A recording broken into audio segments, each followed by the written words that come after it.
नौ बेटा, चलिए अब चलते हैं chapter number 3, lean system and innovation.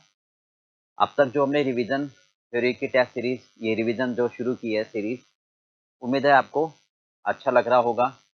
और आप सबसे एक ये है रिक्वेस्ट कि अगर आपको अच्छा लग रहा है तो आप कमेंट बॉक्स में ज़रूर अपने व्यूज़ दीजिए, ताकि हमें भी मोटिवेशन मिले कि हाँ बच्चों को अच्छा लग रहा है। और इस थ्योरेटिकल पार्ट से कम आपके 40 to 50% मार्क्स सिक्योर हो जाएंगे, क्योंकि थ्योरेटिकल पार्ट भी कवर होगा और केस स्टडी वाला पार्ट भी कवर होगा। ठीक है, चलिए अब आगे बढ़ाते हैं हम। लीन सिस्टम एंड इनोवेशन। ठीक है, अच्छा ध्यान रखना दो चीजें जो हमने आपको, ये थ्योरेटिकल पार्ट हिंदी में लिखा हुआ है बेसिक अंडरस्टैंडिंग के लिए। एग्जाम में आपको कैसा लिखना है वो आपको लिखा हुआ है हमने यहाँ, वो भी ठीक है, उसी को बस आपको इंग्लिश में लिखना है और एज इट इज भी आपने आपको लिख के दे रखा है। बेसिकली तो देखो क्रैमिंग वाला पार्ट आपको नहीं करना है, अपने वर्ड्स में ही लिखना है, बट टू द पॉइंट और सारी चीजें लिखनी है। ओके, चलो अब पहली बात आती है हमारे पास लीन सिस्टम। ठीक है, देखो लीन सिस्टम का मतलब क्या है, पहले तो ये समझे what is the meaning of lean. Lean का मतलब होता है पतला, थिन नहीं। जैसे भाई ये कहाँ से आया, ठीक है, इस चीज मतलब बिजनेस ऑर्गेनाइजेशन में, मॉडर्न बिजनेस में, ठीक है, इस मॉडल इस बात को कैसे अप्लाई करा। तो क्या सोचते हैं हम कि जब हम सोचते हैं कि अपने बिजनेस को बढ़ाएं, नहीं तो बैक ऑफ द माइंड में हमारे पास नॉर्मल आसपास की चीजें घूमती हैं कि भाई हमारे आसपास क्या बिहेवियर होता है, कैसे चीजें रिएक्ट होती हैं, उसको हम विजुलाइज करके हम अपने बिजनेस में अप्लाई करते हैं और वो मॉडल बन जाता है। आप समझ रहे हो। अब जैसे लीन सिस्टम है, तो ये कैसे आई बात दिमाग में कि भाई एक मोटा आदमी है, नहीं, अब वो क्या चाहता है, अब मोटे से तो चला भी नहीं जाता है ना, धीरे धीरे चलेगा, फिर बैठेगा सीट पर, काम करेगा, यानी उसकी एफिशिएंसी उतनी नहीं होगी। तो वो क्या चाहेगा, वो डॉक्टर के पास जाके चाहेगा कि सर मुझे ऐसा करके दो कि मैं पतला हो जाऊं, यानी मेरी चर्बी हटा दो। परंतु ऐसा ना हो कि चर्बी हटा दो और फिर मुझे कोई और बीमारी लग जाए, तो उससे क्या फायदा, उससे तो फिर यही ठीक है। तो इसका मतलब वो ये चाहता है कि आप ऐसा मुझे ट्रीटमेंट दो कि मेरी चर्बी भी हट जाए, पतला हो जाऊं और मेरी एफिशिएंसी बढ़ जाए, पर मेरी बॉडी पर कोई इफेक्ट ना आए। तो ये सारी बातें बिजनेस में लगाते हैं हम, यानी बिजनेस में एक ऐसा सिस्टम डेवलप करो ताकि वेस्ट कम हो जाए, और वेस्ट कम होकर एफिशिएंसी पर, वेस्ट कम हो जाए एफिशिएंसी बढ़े, है ना, बट बिजनेस की कोई भी क्वालिटी पर फर्क ना पड़े, यानी बिजनेस की प्रोडक्टिविटी पर, बिजनेस की क्वालिटी पर कोई इफेक्ट ना आए, और आप वेस्ट को कम कर दो। और वेस्ट क्या होता है, नॉन वैल्यू एडेड एक्टिविटी। तो ये एक ऑर्गेनाइज्ड मेथड है, सिस्टमैटिक मेथड है। आपको क्या लिखना है, lean system is an organised systematic method, जो कि हम एक मैन्युफैक्चरिंग कंपनी में लगाना चाहते हैं ताकि हम वेस्ट को कम कर सकें। वेस्ट का मतलब क्या होगा यहाँ पर, नॉन वैल्यू एडेड एक्टिविटी, यानी अगर वेस्ट कम होगा तो हमारा पैसा जो खराब जा रहा है वो बच जाएगा। पैसे का ना जाना भी तो आना ही हो गया, क्योंकि परफेक्ट कंपटीशन में सर आप सेलिंग प्राइस तो बढ़ा नहीं पाओगे। तो एक ही तरीका बचता है कॉस्ट को कम करना। तो अगर मैं वेस्ट को कम कर लूंगा तो मेरे खर्चे, मेरे लॉसेस बच जाएंगे, और वही बचत मेरी सेविंग लाएगी, मेरा प्रॉफिट बढ़ा देगी। तो लीन सिस्टम मीन्स एक ऑर्गेनाइज्ड मेथड है, यानी we should develop a system to reduce और eliminate the waste without sacrificing the productivity. बात क्लियर होगी। Waste means non value added activity, waste means non value added activity. Clear part. चलिए ये सारा लिखा है हमने। वेस्ट एक ऑर्गेनाइज मेथड है, नहीं, ठीक है, वेस्ट को कम किया जा सके बट प्रोडक्टिविटी कम ना हो। एक ऐसा सिस्टम डेवलप करना चाहिए जो वेस्ट कम करे, प्रोडक्शन पर कोई प्रभाव ना हो, यानी वेस्ट को रिमूव कर दे तो केवल वैल्यू एडेड एक्टिविटी बचती है, यानी ओवर प्रोडक्शन ना हो, यानी हर चीज की अति बुरी होती है ना। लीन सिस्टम मैंने आपको बता ही दिया। ठीक है, तो वेस्ट को कम करे, sacrificing without sacrificing the quality. ठीक है, वेस्ट हमारा नॉन वैल्यू एडेड एक्टिविटी होता है, यानी पैसे का ना जाना भी आना हुआ। ठीक है, क्योंकि परफेक्ट कंपटीशन में आप सेलिंग प्राइस तो बढ़ा नहीं सकते, तो केवल कॉस्ट को कम करो। ओके, चलिए अब बात करते हैं वेस्ट की। वेस्ट कौन कौन से होते हैं? तो देखो 7 टाइप के आपके वेस्ट होते हैं। नहीं, ध्यान से सुनना। ओवर, अति हर चीज की बुरी, यानी अगर मैं ज्यादा प्रोडक्शन कर लूंगा, डिमांड से, आपने डिमांड ही प्रिडिक्ट नहीं करी, है ना भैया, कहते हैं ना we should develop a system, यानी ऑपरेशन करना है डॉक्टर को, तो कैसा करेगा ताकि चर्बी भी हट जाए और कोई बीमारी भी ना हो दूसरी। तो बिजनेस में भी वही कि सबसे पहले भाई डॉक्टर भी क्या कहेगा, भाई खाना ज्यादा मत खाना। ये भी नहीं कह रहा कि मैं भूखे रहो, क्योंकि अगर खाना ज्यादा खाओगे तो चर्बी बढ़ेगी और वो भी फूड पॉइजनिंग यानी साइड इफेक्ट आएगा। तो यहाँ भी ओवर प्रोडक्शन। तो मैन्युफैक्चरिंग में क्या कहेंगे हम, डिमांड देख लो, ये नहीं है कि डिमांड में लापरवाही कर दी, डिमांड 1 लाख यूनिट की, आप बना रहे हो 1.5-2 लाख यूनिट, चलो आगे बिक जाएगा, अरे भाई वर्किंग कैपिटल ब्लॉक होगी ना, इसको रखेंगे कहाँ, स्टोरेज कॉस्ट ब्लॉक होगी। तो प्रोड्यूस ज्यादा मत करो, समझ रहे, डिमांड से ज्यादा, ठीक है, बना लेना, तो वो वेस्ट कहलाता है। ओवर इन्वेंट्री, अगर आप स्टॉक ज्यादा रख लोगे, ये सोचकर कि यार स्टॉक रख लूं, क्या पता कल को रेट बढ़ जाए, क्या पता कल को सप्लायर मुझे मेटेरियल ना दे तो मेरा काम ना रुके, तो इस डर से अगर आप ओवर इन्वेंट्री रख लेते हो तो वो गलत है। ओवर प्रोसेसिंग यानी अननेसेसरी वर्क एलिमेंट, अननेसेसरी, आप जैसे मान लो भाई ओवर पैकिंग क्या होती है, जैसे फ्रूट्स हैं, वेजिटेबल्स हैं, ठीक है, इनके ऊपर आप प्लास्टिक की पैकिंग लगा रहे हो, कोई जरूरत नहीं है इनकी, बेफालतू में लगा रहे हो, समझ रहे बात को। कार है जो दिखाई नहीं देता एरिया, वहां पर पेंट कर रहे हो। फर्नीचर है, चेयर है, अब उसके नीचे आप जहां दिखाई देता नहीं है बहुत अच्छा सा पॉलिश करवा रहे हो, तो भाई बेकार है वो, इस प्रोसेसिंग की आपको जरूरत नहीं है। बात समझ में आ गई? तो ये over production, over processing, over inventory, 3 चीजें ओवर हो गई, ठीक है। वेटिंग टाइम, 2 प्रोसेस के बीच में, यानी प्रोडक्ट वेटिंग करता है अगले प्रोडक्शन स्टेप के लिए। जैसे भाई कटिंग है, ग्राउंड फ्लोर पर कटिंग हो रही है, फर्स्ट फ्लोर पर स्टिचिंग हो रही है, तो अब क्या कर रहे हैं ग्राउंड फ्लोर पर कि सर कटिंग के लिए कपड़ा काट के रख दिया, वो क्या कहता है, वो स्टिचिंग ले जाओ, तो क्या कहेगा जो कैरियर बॉय होगा, सर एक एक करके मैं क्यों लेके जाऊं, आप 4-5 ऐसे इकट्ठे कर लो ना, तो फिर वहां वेट करेगा, अननेसेसरी ब्लॉकेज बढ़ेगी, है ना। मोशन, खाली घूमना, यानी जरूरत से ज्यादा अगर आप खाली घूम रहे हो तो वेटिंग टाइम आपका बढ़ रहा है, मोशन बढ़ रहा है, यानी इधर उधर घूम रहे हो। इसका मतलब देखो, मोशन का मतलब मैं आपको समझाना चाहूंगा, आगे हम 5S में भी करेंगे।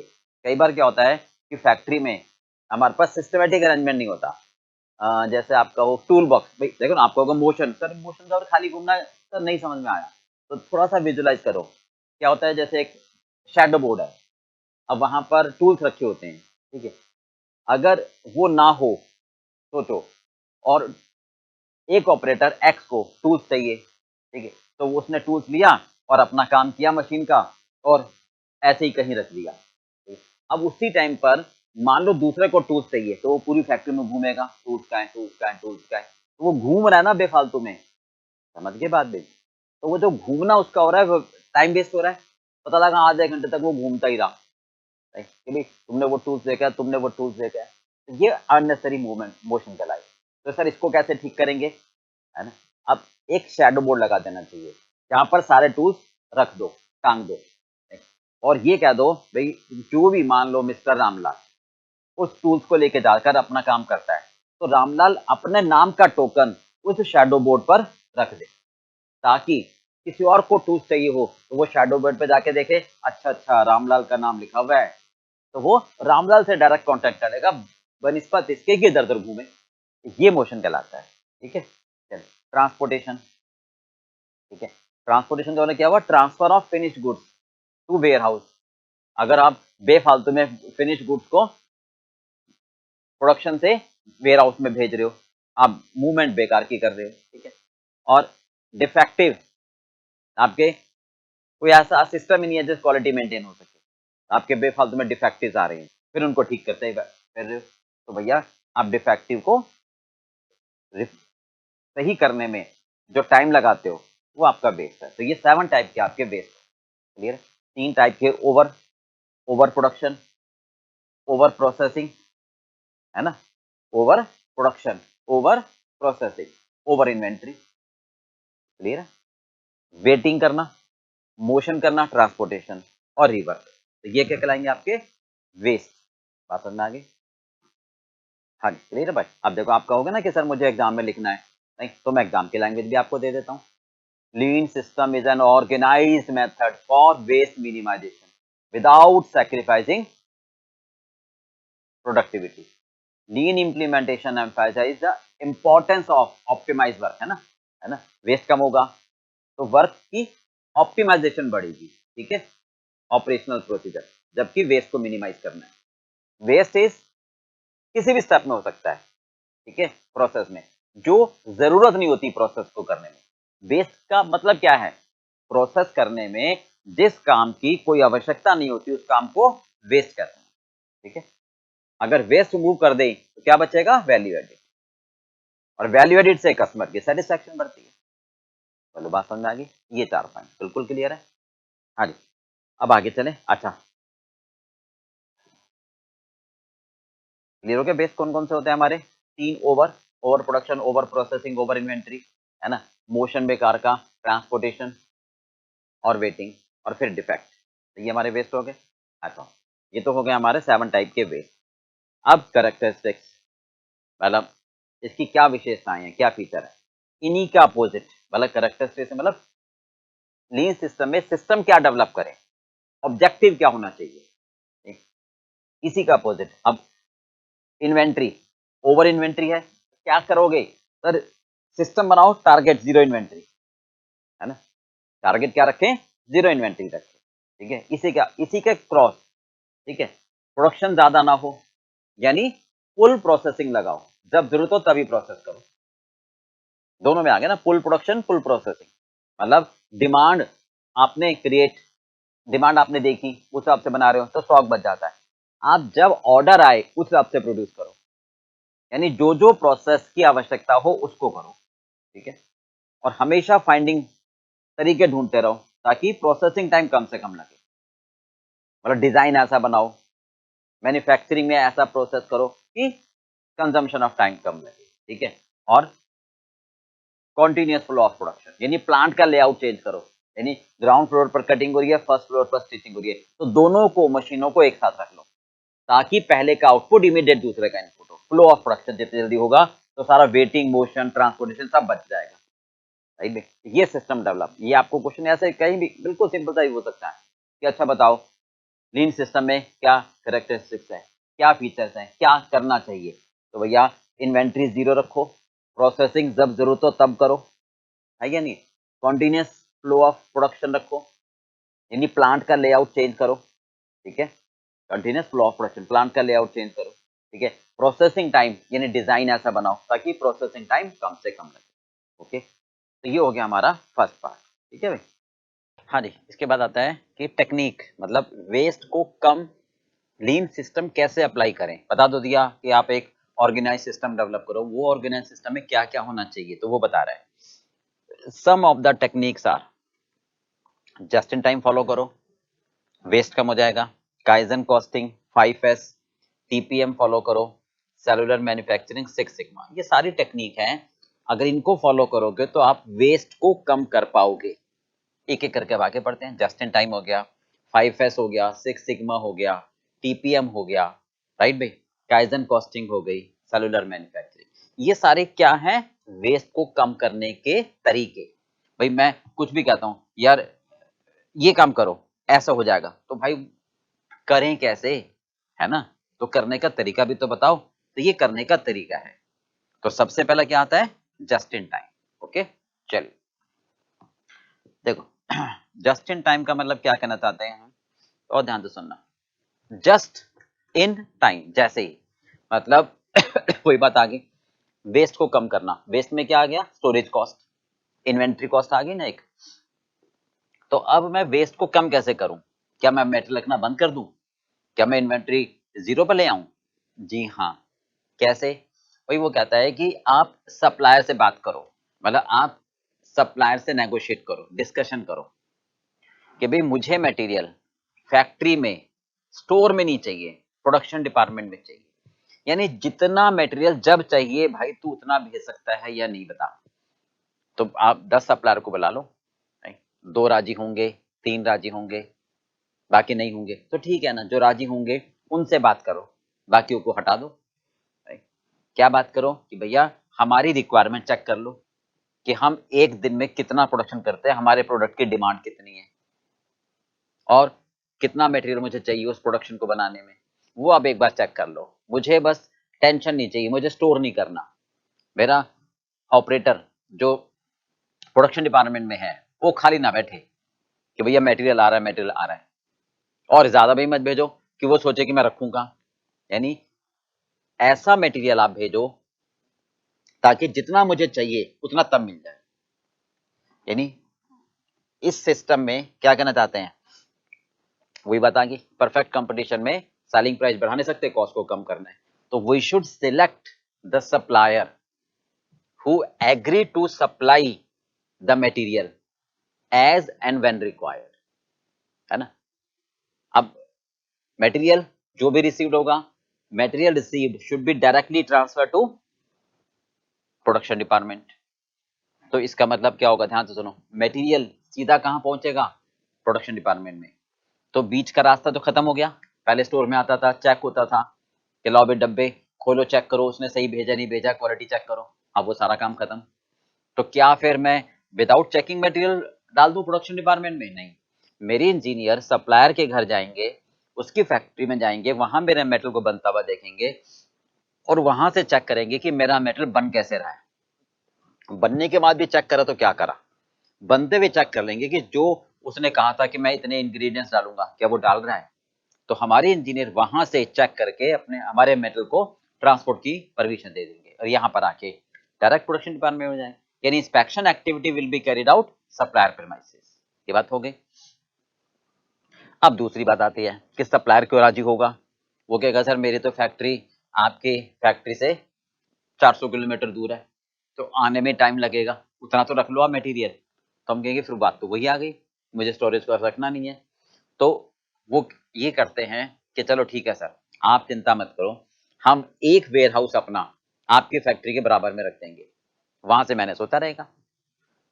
तो सप्लायर यहां पर कुछ डिमांड करेगा कि हो सकता है वो ये कहे कि मेरी परचेजिंग कॉस्ट बढ़ा दो, मतलब मेरी जो सप्लाई कॉस्ट है वो बढ़ा दो, तो हमारी परचेजिंग कॉस्ट बढ़ जाएगी। जरूरी नहीं है ऐसा करे। क्यों जरूरी नहीं है, जबकि उसकी उसका बर्डन बढ़ेगा। कई बार उसको लालच होता है कि चलो मेरे पास एक अच्छी पार्टी लॉन्ग टर्म के लिए मिल रही है तो कोई बात नहीं, अगर मैं कमा रहा हूं और 2 रुपए मेरे खर्च भी हो रहे हैं तो कोई बात नहीं। बट अगर सप्लायर ये कहे कि मुझे कुछ पैसे ज्यादा चाहिए, तो कुछ केसेस में supplier will charge a slightly higher price than the normal price. But supplier हमसे ये एग्रीमेंट भी करेगा कि सर ऐसा ना हो कि मैंने तो इतने जतन करे, फैक्ट्री के आपकी फैक्ट्री के बराबर में एक वेयरहाउस खोलने की कोशिश करी, उसको भी रेंट पे लिया, वहां भी लॉक इन पीरियड रखा, पता लगा भाई तो 6 महीने के बाद आप दूसरे सप्लायर से बात कर रहे हो, तो हम एक एग्रीमेंट साइन कर लेंगे कि हम किसी और सप्लायर से नहीं खरीदेंगे और वो भी रेट नहीं बढ़ाएगा। तो 2 वे एग्रीमेंट हो गया ना। पर इसमें ये दिक्कत आएगी कि अगर कोई इमरजेंसी ऑर्डर आ गया मेरे पास, क्योंकि वो तो रेगुलर डिमांड के हिसाब से मटेरियल दे देगा। अब अगर कोई इमरजेंसी ऑर्डर आता है तो या तो मुझे वो लूज करना पड़ेगा या फिर मैं सप्लायर को बोलूंगा कि अपने लेबर को ओवर टाइम में काम करा ले और जो एक्स्ट्रा पैसे होंगे मैं दे दूंगा रश ऑर्डर। तो वो एक अलग से पॉइंट आ जाएगा। पर मैं किसी और सप्लायर से मटेरियल नहीं खरीदूंगा, मैं बाउंड हो जाऊंगा। तो ये कहलाया हमारा क्या कॉन्सेप्ट, जस्ट इन टाइम का। तो 3 पॉइंट आए। परफेक्ट कंपटीशन में प्राइस बढ़ा नहीं सकते, कॉस्ट कम करनी है, स्टोरेज कॉस्ट को कम करना है। उसके लिए सेलेक्ट करोगे सप्लायर जो मटेरियल को देने में तैयार हो as and when required. Material direct production department पे चला जाए।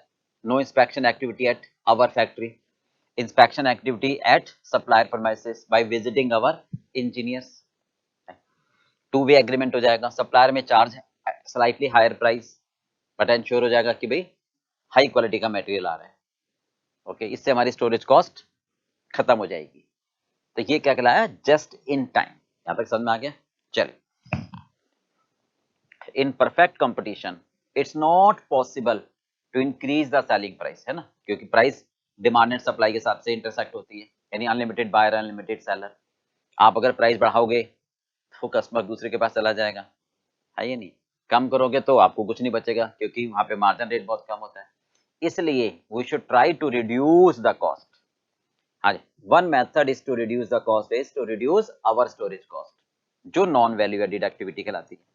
नॉन वैल्यू एडेड एक्टिविटी क्या होती है? जिसमें हम तो पैसा खर्च करते हैं, कस्टमर के लिए कोई कीमत नहीं होती। वो कहता है मुझे नहीं पता इस बात से, मेरे लिए कोई इंपॉर्टेंस नहीं है। दिस कैन बी अचीव्ड कैसे? सिलेक्टिंग द सप्लायर, वो सप्लायर सेलेक्ट करो who is ready to supply the material as required, as and when required, as and when, जब जरूरत होगी।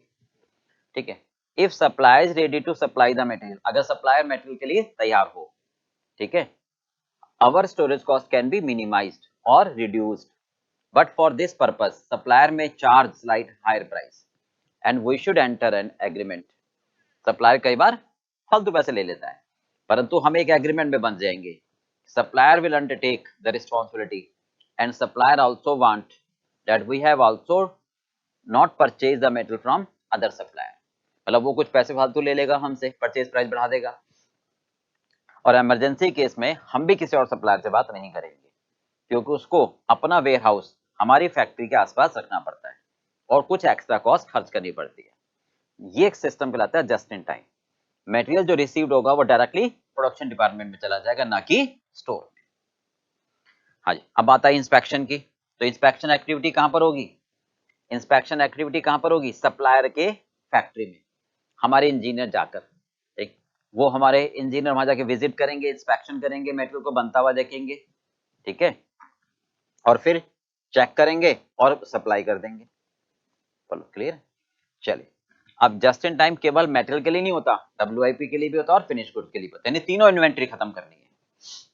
भाई लीन सिस्टम में यही तो समझा था कि वेस्ट को कम करना है, यानी वेस्ट क्या होते हैं? इन्वेंट्री। इन्वेंट्री किसकी? रॉ मटेरियल के, WIP की, फिनिश गुड्स के, तीनों कम करोगे विद जस्ट इन टाइम। ठीक है, अब जस्ट इन टाइम की बात क्या कहना चाहते हैं? ये क्या? Collection of ideas that streamline A company in production process. मतलब जो प्रोडक्शन प्रोसेस है हमारा वो स्ट्रीमलाइन होता रहे, इसका मतलब कोई भी बीच में अवरोध ना हो। प्रोडक्शन प्रोसेस स्ट्रीमलाइन, ध्यान रखना, इस वर्ड का मतलब क्या है कि हर प्रोसेस पर ऑपरेटर अपना अपना काम करते रहें, कोई भी ऑपरेटर वेट ना करे कि भैया मेरे पास मटेरियल आएगा तो मैं आगे काम करूंगा। Such an extent wastage of all kind, time, material, labor is systematically out of the process, यानी वेस्ट खत्म हो जाए सब जगह से। इसका मतलब जस्ट इन टाइम क्या है? कलेक्शन ऑफ आइडिया भी है, केवल सप्लायर से ही लिमिटेड नहीं होता। हम प्लांट का लेआउट भी चेंज करेंगे आगे जाके, समझेंगे उसको कि भैया अगर ग्राउंड फ्लोर पर एक काम हो रहा है और अगला प्रोसेस फर्स्ट फ्लोर पर हो रहा है तो दोनों को आसपास रखो, यानी प्लांट का लेआउट ऐसे बदलो कि पहले प्रोसेस का आउटपुट दूसरे का इनपुट बन जाए, यानी सारा प्रोडक्शन प्रोसेस स्ट्रीमलाइन हो, है ना। ऐसे आप आइडिया बना के रखो ताकि वेस्टेज कम हो, मूवमेंट कम हो, है ना। क्या कहता है? All wastage of all kind, मतलब वेटिंग टाइम भी कम हो, मूवमेंट भी कम हो, यानी जो आपको दिया था एक शैडो बोर्ड भी लगा दें, है ना। कलेक्शन ऑफ आइडिया, ठीक है, यानी वेस्ट हमारे सिस्टम से हट के बाहर चला जाए, ठीक है। ये पॉजिटिव इंपैक्ट देता है प्रोडक्शन कॉस्ट पर, ठीक है। चलिए अब देखिए, जस्ट इन टाइम सिंपल, फिर परचेजिंग और प्रोडक्शन, तो तीन डेफिनेशन है। अब ध्यान से सुनना बिल्कुल। ये सिस्टम है जिसका उद्देश्य क्या है? प्रोड्यूस और टू प्रोक्यूर द प्रोडक्ट, मतलब प्रोडक्ट बनाना या प्रोड्यूस करना, component as they are required by customer और फॉर यूज। कस्टमर के लिए प्रोडक्ट हो गया, हमारे लिए कंपोनेंट हो गया, रादर देन फॉर स्टॉक। क्या मतलब कहना चाहता है कि भाई प्रोडक्ट आप तब बनाओ जब कस्टमर डिमांड करे, इन्वेंट्री मत रखो। मटेरियल आप तब यूज करो, तब खरीदो जब चाहिए, ठीक है, स्टॉक ना हो, यानी प्रोक्यूर द प्रोडक्ट और कंपोनेंट तब खरीदो जब जरूरत हो, ठीक है, जब आपकी जरूरत हो। प्रोडक्ट तब बनाओ जब कस्टमर को चाहिए, ठीक है, यानी पुल सिस्टम फॉलो करो। दो होते हैं, पिछले चैप्टर में भी करा था, पुश और पुल। पुश में क्या था? मार्केट में डिमांड प्रेडिक्ट करो, अंदाजा लगाओ और फिर बना के रख लो। कस्टमर आया, देख ले भाई शोरूम में है, बना के रखा हुआ है, जो चाहिए ले जाओ। तो इन्हें इन्वेंट्री होगी ना, वो नहीं, उससे तो स्टॉक इन्वेंट्री बढ़ेगी, वो तो वेस्ट है हमारी इन्वेंट्री। नहीं, पुल सिस्टम यानी पहले कस्टमर का ऑर्डर बुक कर लो और फिर बनाना शुरू करो, ठीक है। तो पुल सिस्टम पे काम करते हैं जो कि डिमांड को रिस्पॉन्ड करे। डिमांड का मतलब ऑर्डर हो गया, in contrast to the push system, ठीक है, जिसमें स्टॉक हम रखते हैं भाई परचेजिंग, प्रोडक्शन और सेल के बीच में। मतलब जब सेल होगी उससे पहले हम खरीद लेते हैं मटेरियल, बनाते हैं और फिर सेल करते हैं। पहले मटेरियल खरीदा, फिर बनाया, फिर बेचा। नहीं, बेचने के लिए आपने इन्वेंटरी रख ली, तो वो कहलाएगा आपका कौन सा, पुश सिस्टम। वो नहीं, हम पुल सिस्टम पे काम करेंगे, तो ये कहलाएगा जस्ट इन टाइम। बात समझ में आ गई? तो जस्ट इन टाइम क्या है कि आइडिया है कलेक्शन, यानी मुझे वो प्रोडक्ट बनाना है जो कस्टमर डिमांड करे, मुझे मटेरियल तब प्रोक्यूर करना है जब मेरी आवश्यकता हो, स्टॉक के लिए मत करो। यानी आप पुश सिस्टम को छोड़ दो और पुल सिस्टम पर आ जाओ। क्लियर पार्ट में, ताकि इन्वेंट्री हटे। ओके, अब दो बातें आती हैं, just time production, just time purchase.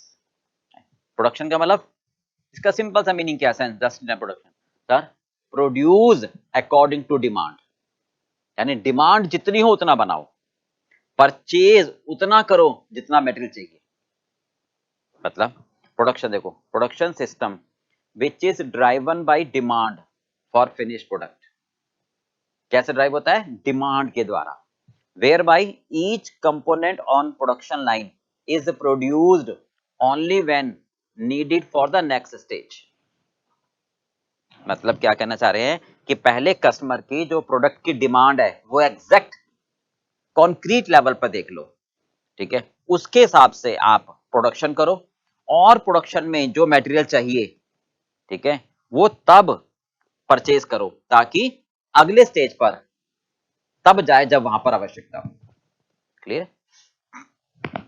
Purchase simple है, परचेज सिस्टम ऐसा बनाओ। ये कहता है प्रोडक्शन सिस्टम ऐसा करो ना, प्रोडक्शन सिस्टम ऐसा करो कि डिमांड कॉन्क्रीट पता लगे, जिसमें हर एक कंपोनेंट प्रोडक्शन लाइन पर, प्रोडक्शन लाइन का मतलब कटिंग पर कपड़ा चाहिए, स्टिचिंग पर धागा चाहिए, है ना, तो ऐसे प्रोड्यूस हो कि वो तब जब अगले स्टेज पर चाहिए हो तब आ जाए। ओके, मतलब धागा चाहिए सर हमें, अच्छा चलो जैसे हमें फ्लैट बना रहे हैं, है ना, ground floor, first floor, second floor, तो हमें फर्स्ट फ्लोर पर, ग्राउंड पर हमने सोच लिया पार्किंग रखनी है, फर्स्ट फ्लोर पर हमें क्या चाहिए, वुड मतलब क्या चाहिए, डोर्स चाहिए। तो वुड का ऑर्डर आप तब दो, वुड का ऑर्डर आप तब दो जब ग्राउंड फ्लोर बनकर तैयार होने वाला हो और फर्स्ट फ्लोर में वुड की रिक्वायरमेंट हो। बात समझ में आ गई? ये कहता है जस्ट इन टाइम प्रोडक्शन, यानी जो जो मटेरियल कंपोनेंट जब जब चाहिए तब तब उसकी ऑर्डरिंग हो, ठीक है। परचेजिंग सेम, परचेज सिस्टम जिसमें मटेरियल परचेज करो कॉन्ट्रैक्टेड, ताकि रिसिप्ट प्राप्त हो और यूज हो जाए, ताकि दोनों मैक्सिमम एक्सटेंट तक एक जैसे हो। कौन साइड का मतलब, जब मुझे कंज्यूम करना हो तब रिसिप्ट करो, ठीक है। यानी we should develop a system so that material received when we require. अगर पहले आ जाएगा तो स्टोरेज कॉस्ट बढ़ जाएगी, बाद में आएगा तो प्रोडक्शन रुकेगा। कौन साइड का मतलब मटेरियल की यूसेज और रिसिप्ट दोनों एक ही पॉइंट पर हो। अगर ये डिफर हो गई, डिफर का मतलब रिसिप्ट पहले हो गया तो स्टोरेज कॉस्ट बढ़ जाएगी, और अगर रिसिप्ट बाद में हुआ, वर्कर खाली बैठेंगे तो भी नुकसान, ठीक है। चलिए, हो गया क्लियर बेटा? तो ये कहलाएगा हमारा just in time system. Okay, हाँ जी। अब एक बार शॉर्ट में देखो क्या कहते हैं कि ये जस्ट इन टाइम का मतलब क्या है, कलेक्शन ऑफ आइडिया, आइडिया लाओ ना भाई, एक बोर्ड लगाओ, है ना, एक प्लान लेआउट चेंज करो ताकि पहले का आउटपुट दूसरा का इनपुट, आइडिया कलेक्ट करो, ठीक है। क्या? ताकि मेरा प्रोडक्शन प्रोसेस स्ट्रीमलाइन हो जाए। स्ट्रीमलाइन का मतलब समझे ना, अवरोध ना हो कोई भी, मतलब बहुत जैसे बिल्कुल नदी में पानी की तरह चलता चला जाए, कहीं भी रुके ना, जैसे हाईवे पर गाड़ी चलती है, तो वो स्ट्रीमलाइन होता चला जाए, ठीक है, टू सच एन एक्सटेंट, इस हद तक, ताकि वेस्टेज किसकी, समय की बर्बादी ना हो, मेटेरियल की बर्बादी ना हो, लेबर की बर्बादी ना हो, है ना भाई। ये तुम्हारी वेस्ट है। समय की बर्बादी का मतलब भैया अननेसेसरी, और वो टूल्स ढूंढ रहा है आदमी, पूरी फैक्ट्री में ढूंढ रहा है, तो टाइम का तो वेस्ट होगा ना। अगर एक डैशबोर्ड लगा हुआ होगा, है ना, तो वहां पे लिखा होगा कि भाई ये वाला टूल रामलाल ले गया है, तो यही तो मतलब है, एक आइडिया रखे, ठीक है, मटेरियल वेस्टेज ना हो। मतलब अगर स्टोर में रखा होगा मटेरियल तो वेस्टेज होगा ना, अब रखो ही मत, जितना चाहिए उतना मंगाओ, है ना, ठीक है, लेबर भी खाली नहीं बैठेंगी। चलिए, डिसाइसिव पॉजिटिव इंपैक्ट है। इसका ऑब्जेक्टिव क्या है, सेम बात, प्रोड्यूस जितना कस्टमर मांगे, यानी पुल, है ना, प्रोडक्ट वही प्रोक्यूर करो, कंपोनेंट उतना मंगाओ, कंपोनेंट जितना कंज्यूम करना है, ओके, ना कि स्टॉक के लिए। प्रोडक्ट उतना बनाओ जो कस्टमर चाहता है, जितना मटेरियल उतना मंगाओ जितनी आपकी आवश्यकता हो, ठीक है।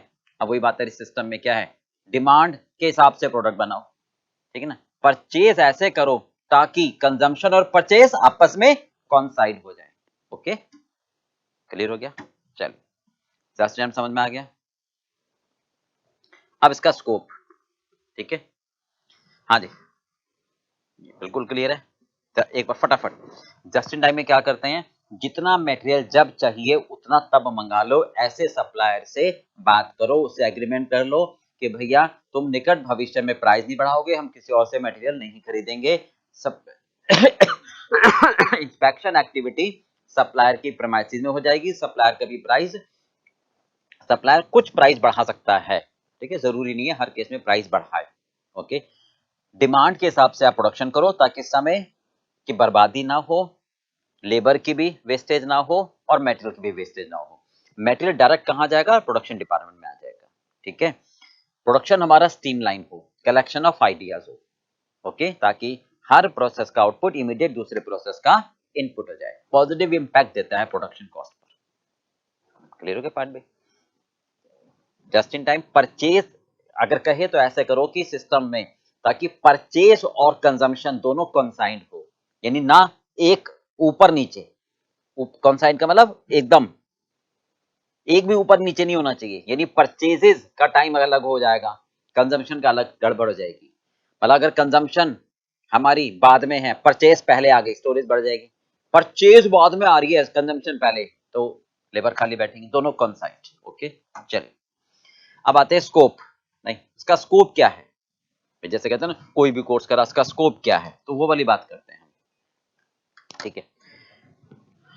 फायदा क्या है, कह सकते हो, रिड्यूस करता है इन्वेंट्री को, तो समझ में आई गई सर, स्टोरेज कॉस्ट खत्म हो जाएगी मेरी, ठीक है। क्वालिटी को बढ़ाएगा, क्वालिटी कैसे बढ़ाएगा, अभी तो बताया, सप्लायर प्रेमाइसिस पर मेरे इंजीनियर जाकर मेरे मेटल को बनता हुआ देखेंगे, तो भैया अगर मेरा जो सप्लायर है वो कुछ गड़बड़ी कर रहा होगा तो पता लग जाएगा ना, ठीक है।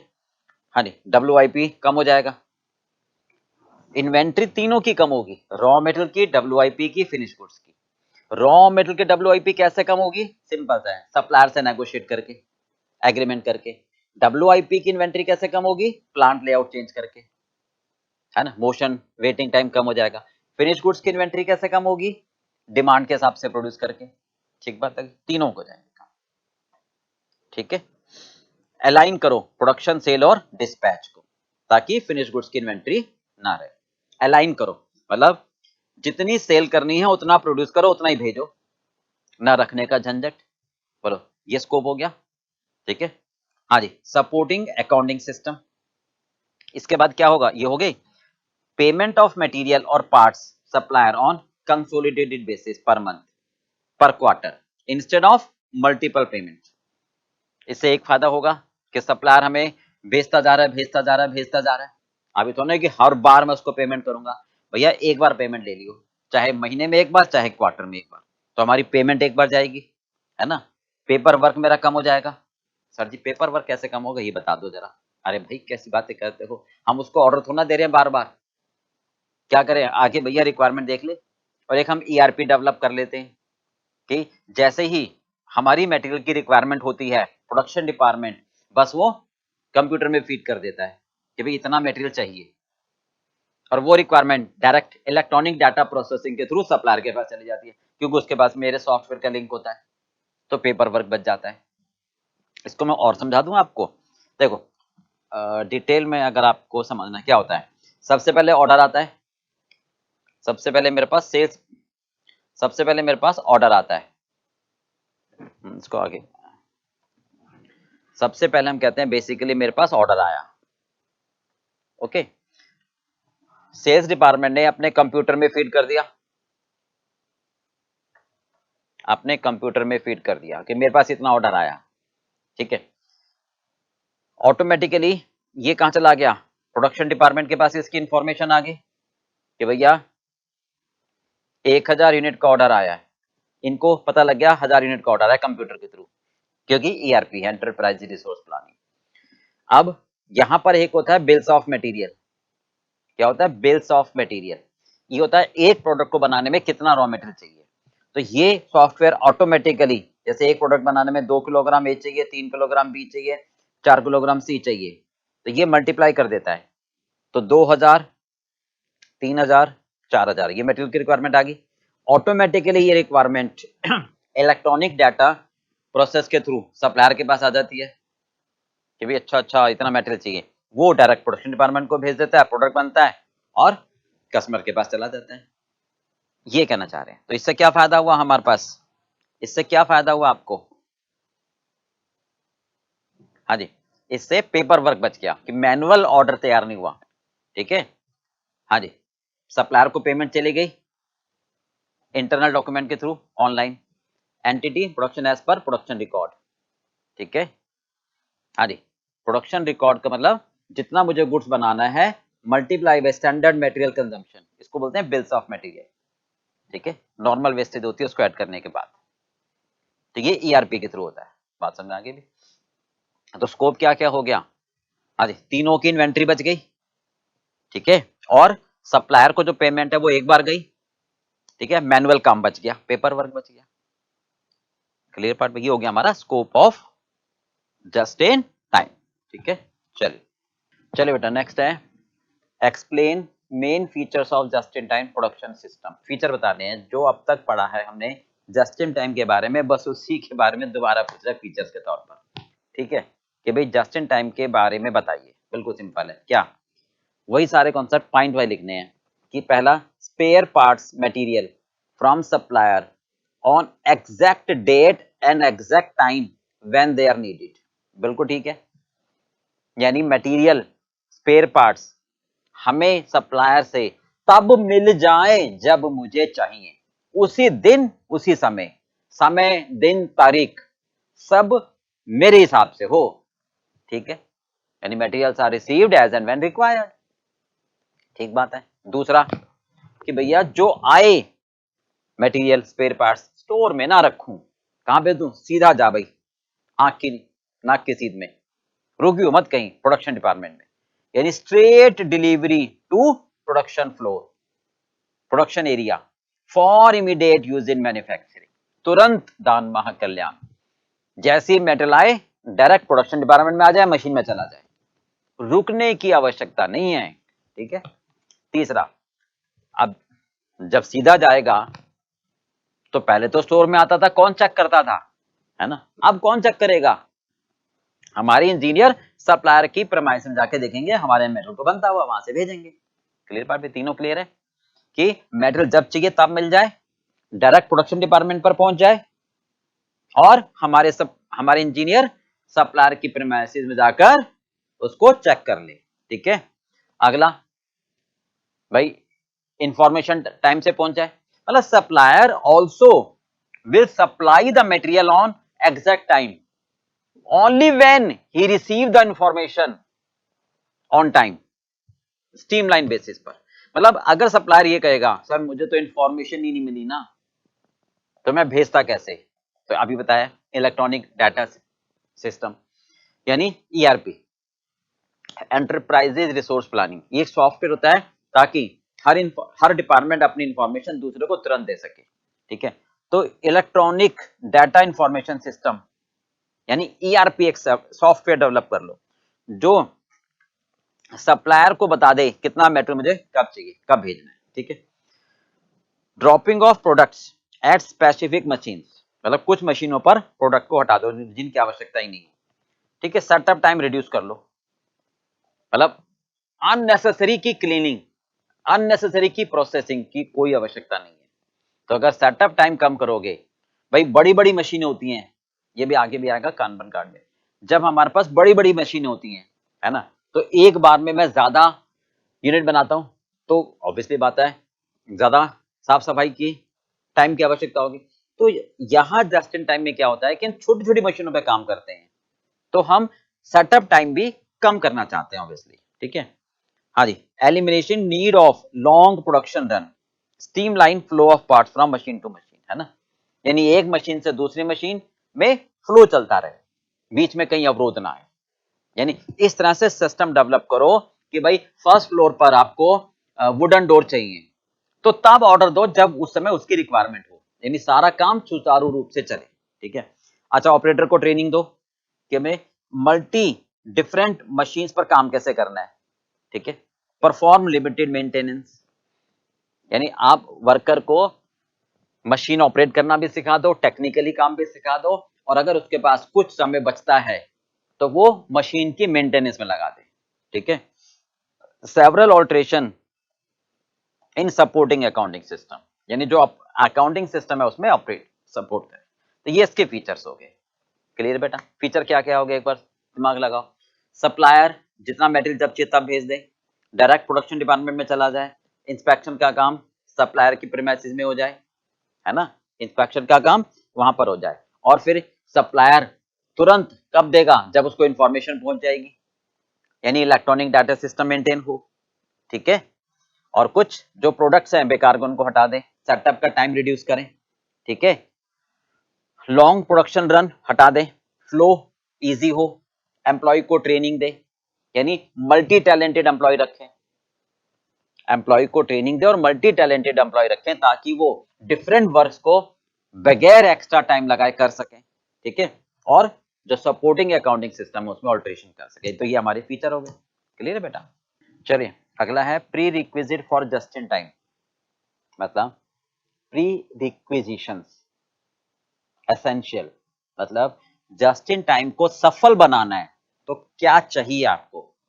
भाई आप कहते हो ना भाई गाड़ी अच्छी चले तो क्या होना चाहिए, पेट्रोल अच्छा होना चाहिए, ड्राइवर अच्छा होना चाहिए, है ना। तो जस्ट इन टाइम मेरा असफल ना हो, यानी बिल्कुल सक्सेस हो जाए, तो उसके लिए मुझे किन बातों पर ध्यान में रखना चाहिए, ठीक है। देखो बिल्कुल सिंपल सी बात है, ये हमारी फैक्ट्री है, ये हमारे पास फैक्ट्री है, ठीक है। सप्लायर मुझे रॉ मटेरियल सप्लाई करेगा, सप्लायर हमें रॉ मटेरियल सप्लाई करेगा, ठीक है, और कस्टमर को बनाकर देंगे हम गुड्स, ठीक है। तो सप्लायर, सबसे पहले बात करेंगे सप्लायर, ठीक है। सप्लायर से भाई हम क्या चाहते हैं, आप वैसे ही समझो ना, पॉइंट मत याद करो, आप कॉमन सेंस लगाओ। भाई सप्लायर से हमारी रिक्वायरमेंट है कि जितना मटेरियल जब चाहिए तब भेज दे, तो वो भी तो कहेगा भाई साहब मेरे को टाइम से बता दिया करो, यानी कम्युनिकेशन प्रॉपर हो, है ना। यानी सप्लायर से कम्युनिकेशन प्रॉपरली होना चाहिए, गुड कम्युनिकेशन, यानी इलेक्ट्रॉनिक डाटा सिस्टम प्रॉपर काम करे। पता लगा वैसा सॉफ्टवेयर डाउन है, वो नहीं ना, फिर कैसे कामयाब होगा। सप्लायर को पता ही नहीं चलेगा कि हमारी मटेरियल की रिक्वायरमेंट आ रही है सॉफ्टवेयर में, तो फिर तो जस्ट ने बेकार हो गया ना। हम कहते रह जाएंगे कि भाई मटेरियल भेज दे, तूने मटेरियल भेजा नहीं था टाइम पर, ओके का भाई साहब मुझे पता होता, मुझे के सपने आ रहे हैं जो आपको चाहिए, तो हम कहेंगे कंप्यूटर खोल के देखो, कहेंगे देखो मेरा सॉफ्टवेयर, आपके सॉफ्टवेयर में कमी है ना। तो इसका ना कम्युनिकेशन प्रॉपर होना चाहिए, सॉफ्टवेयर अपडेटेड हो, ठीक बात है।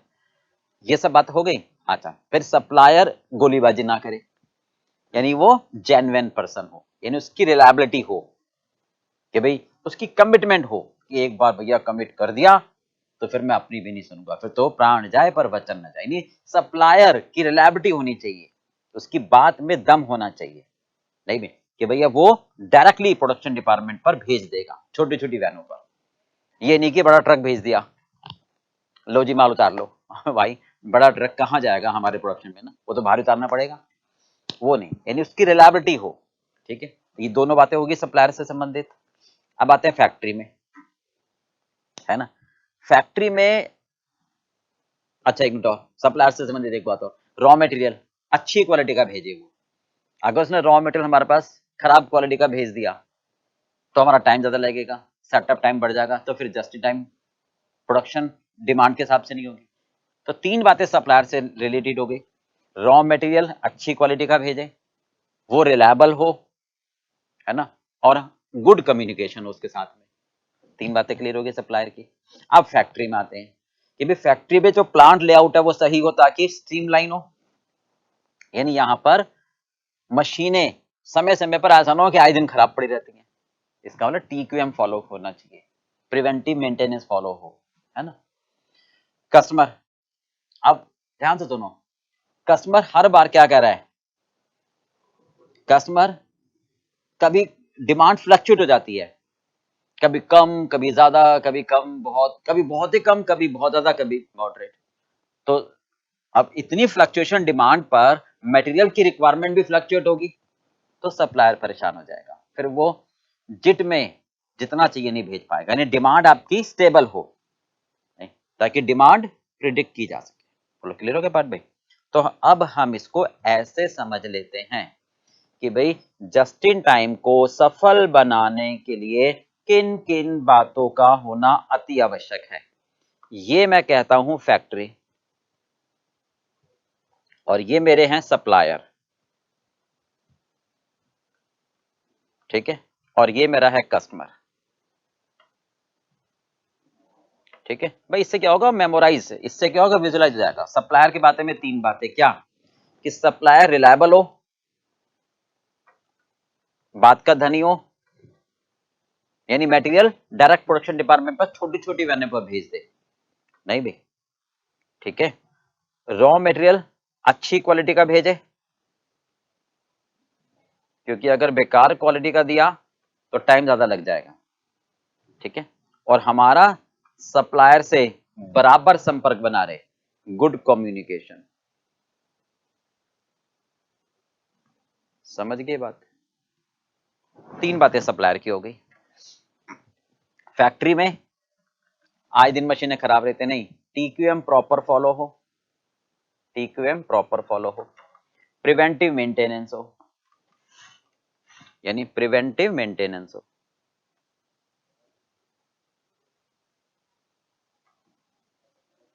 यानी हर पार्ट्स की थ्योरेटिकल लाइफ खत्म होने पर मैं उसको बदल दूं। इससे स्ट्रीमलाइन होगा फ्लो ऑफ प्रोडक्शन। कस्टमर की जो डिमांड है प्रोडक्ट की वो स्टेबल हो, फ्लक्चुएट ना हो, ठीक है, क्योंकि अगर फ्लक्चुएट होगी तो बेचारा वेंडर परेशान हो जाए। तो ये शर्त होनी चाहिए, ये होना चाहिए, तब जाकर जस्ट इन टाइम सफल होगा। बात समझ में आ गई। तीन सप्लायर, दो फैक्ट्री, एक कस्टमर। सप्लायर से संपर्क बनाए रखो, गुड कम्युनिकेशन, ठीक है, उसको इलेक्ट्रॉनिक डाटा सिस्टम के थ्रू मटेरियल की रिक्वायरमेंट तुरंत पहुंचती चली जाए। रॉ मटेरियल अच्छी क्वालिटी का दे, रिलायबल हो, ताकि छोटे छोटे ट्रक में वो मुझे भेज दे मटेरियल को प्रोडक्शन में। फैक्ट्री में फ्लो ऑफ प्रोडक्शन सही हो, यानी कि आए दिन मशीनें खराब रहती हैं, TQM फॉलो हो, यानी प्रिवेंटिव मेंटेनेंस फॉलो हो, कस्टमर की डिमांड आए दिन बदलती ना रहे, ठीक है भाई। तो वेंडर मस्ट बी रिलायबल, ताकि डिस्पैच डायरेक्टली हो जाए, रॉ मटेरियल हाई क्वालिटी का हो, डिफेक्ट फ्री, ठीक है, गुड कम्युनिकेशन हो, ऑर्गेनाइजेशन में TQM हो, प्रिवेंटिव मेंटेनेंस हो, डिमांड स्टेबल हो। बोलो बात समझ में आ गई बेटा, बिल्कुल क्लियर है। चलो अगला है, explain impact of just in time on product price, overhead and waste cost. मतलब इम्पैक्ट क्या पड़ेगा जस्ट इन टाइम का, प्रभाव, अलग अलग क्वेश्चन में बात वही है। हाँ जी, ठीक है।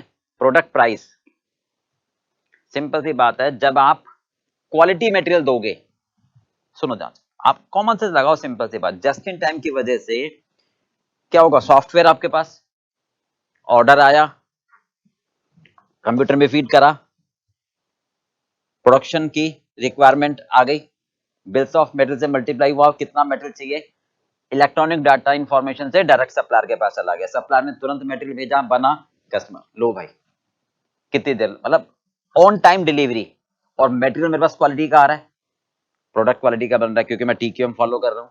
तो इसका मतलब कस्टमर को दो चीजें मिल गई, सिस्टम समझ रहे हो, कस्टमर को दो चीजें मिल गई, क्या, समय पर माल मिल गया और अच्छी क्वालिटी, खुश भाई, 2 रुपए फालतू दे दे, लो भाई साहब वहां मजा आ गया, वो भी कहेगा परसीव वैल्यू मिल गई। तो इसका मतलब प्राइस पर क्या इफेक्ट पड़ा, customer would like to pay premium price because due to just in time we are able to deliver the goods on time and of high quality. को डाउट, बात समझ में आ गई भाई, ऑन हम ऑन टाइम यानी डिलीवरी ऑन टाइम और हाई क्वालिटी दे रहे हैं, तो प्राइस ज्यादा लेने का हक भी रखते हैं। आगे बात समझ में, तो हम क्या बात कर रहे हैं, फर्स्ट सिंपल सी बात है कि भाई जस्ट इन टाइम की वजह से क्या हम कस्टमर से हाई प्राइस प्रीमियम प्राइस ले सकते हैं, reason on time delivery, reason on time delivery, तुरंत जब चाहिए तब, है ना, और क्वालिटी ऑफ गुड्स। क्यों भाई क्यों, जब रॉ मटेरियल अच्छा आएगा, प्रोडक्ट अच्छा बनेगा, अच्छी क्वालिटी का जाएगा, है ना, सॉफ्टवेयर के through quality material on time जाएगा। तो ये हो गया क्लियर। चल दूसरी बात पर आते हैं, ओवरहेड कॉस्ट। सर जी जब आप जस्ट इन टाइम फॉलो करोगे तो स्टोरेज कॉस्ट बचेगी, वेयर हाउस में स्पेस बचेगा, जो एसेट्स है खाली पड़ी हुई थी नहीं वो आप हटा दोगे, प्लांट लेआउट चेंज करोगे, तो ओवरहेड कॉस्ट बचेगी। ठीक है भाई, ओवरहेड कॉस्ट आपकी कम हो जाएगी, ओवरहेड कॉस्ट आपकी कम हो जाएगी।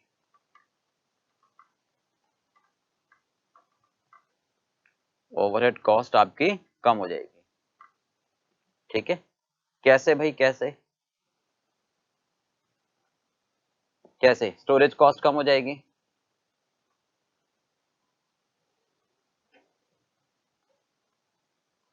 स्टोरेज कॉस्ट कम हो जाएगी, है ना, अनयूज्ड एसेट्स कम हो जाएगी क्योंकि स्ट्रीमलाइन हो जाएगा, ये रिड्यूस्ड नहीं भाई, वेयर हाउस का स्पेस बचेगा,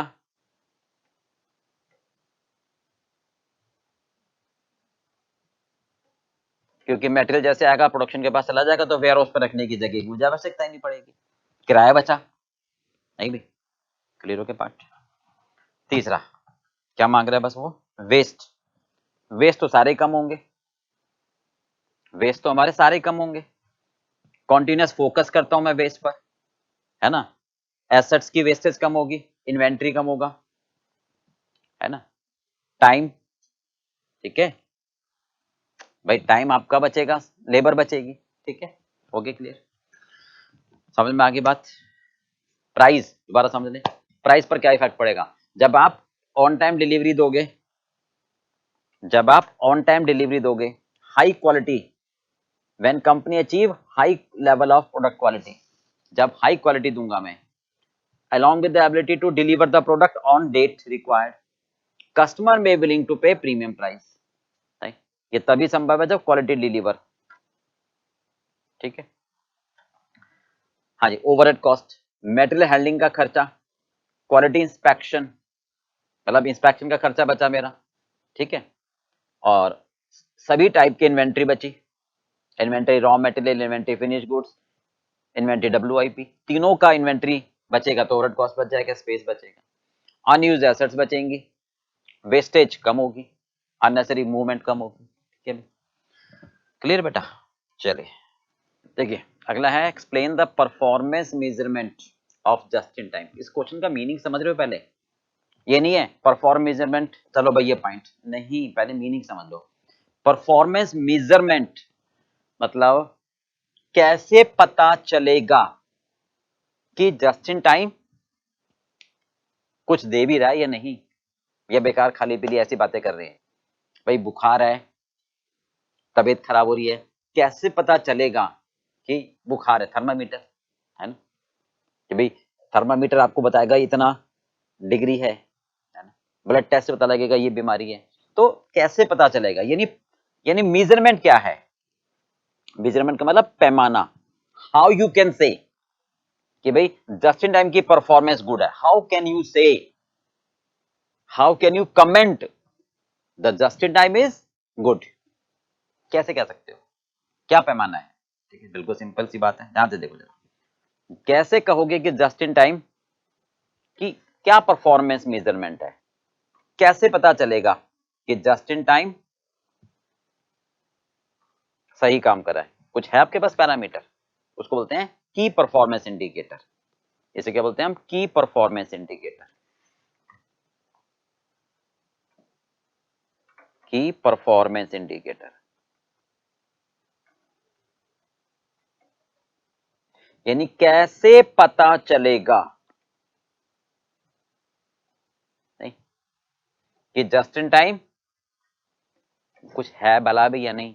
चल बिल्कुल वही बात पहले वाली, ये मैं कहता हूं फैक्ट्री और कस्टमर। भाई सारी बातें यहीं तो आगे घूमती हैं। अब बताओ कैसे पता चलेगा? क्या क्या फीचर थे उनको चेक कर लो। क्या कह रहा था? इन्वेंट्री, स्टॉक कम। तो सबसे पहली बात मैं क्या कहूंगा? इन्वेंट्री टर्नओवर चेक कर लो भैया, इन्वेंट्री टर्नओवर चेक कर लो। नहीं, टर्नओवर समझते हो ना? इन्वेंट्री लेबर टर्नओवर, आना जाना। यानी अगर इन्वेंट्री टर्नओवर, अगर इन्वेंट्री टर्नओवर आपकी, ध्यान दो ना क्या कहना चाह रहे हैं, हाई है, यानी आना जाना ज्यादा है तो सही है। But stock, inventory, sorry, material का आना जाना है तो फ्लो तब तो ठीक है, पर इन्वेंट्री यानी स्टॉक ज्यादा बचा हुआ है, स्टॉक की वैल्यू बढ़ रही है, फिर काहे का जस्ट इन टाइम? है ना? तो ये मुझे चेक करना होगा कि ये हाई है या लो है। नहीं भाई, अगर स्टॉक ज्यादा बचा हुआ है, अगर स्टॉक आपका ज्यादा बचा हुआ है, ठीक है, किसका? रॉ मेटेरियल का, WIP का, फिनिश गुड्स का। ओके, तो फिर बेकार है, तो हाई है या लो है? नहीं भाई।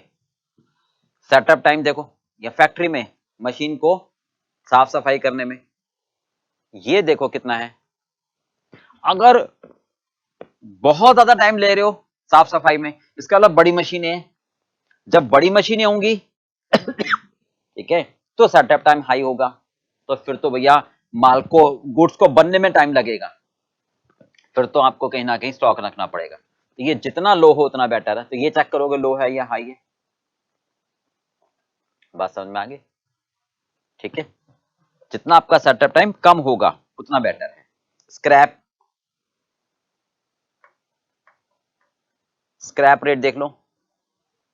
फैक्ट्री मतलब मशीन से जो बाहर निकल रहा है मटेरियल, वो देखो कितना स्क्रैप है, ये लो होना चाहिए।